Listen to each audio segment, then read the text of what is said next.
This is the Lone Crater YouTube. We hope this video helps. You start by unlocking the phone and opening settings immediately. This saves time. On Android, tap Sound or Sound and Vibration. On iPhone, go to Sounds and Haptics. You do this now because menu names vary by manufacturer, so verifying the correct screen prevents backtracking. Once you see vibration options, pause to confirm whether you want system vibration, calls, or haptics changed. Make sure to note, if Do Not Disturb will override these settings later. You now toggle the specific vibration switches off. Start with Vibrate on Ring and Vibrate on Silent or similar labels. On iPhone, switch off System Haptics. On Android, find Haptic Feedback and disable it.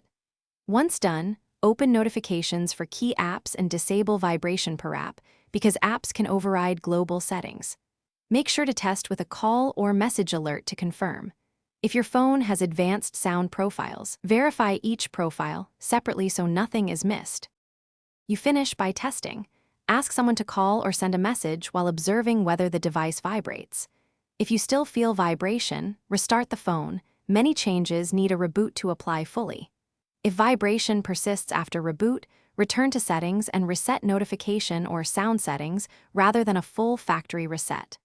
One troubleshooting tip: check accessibility features. Some phones move vibration controls there. Disabling related accessibility feedback often resolves stubborn vibrations. Thanks for watching. Consider subscribing if we helped you.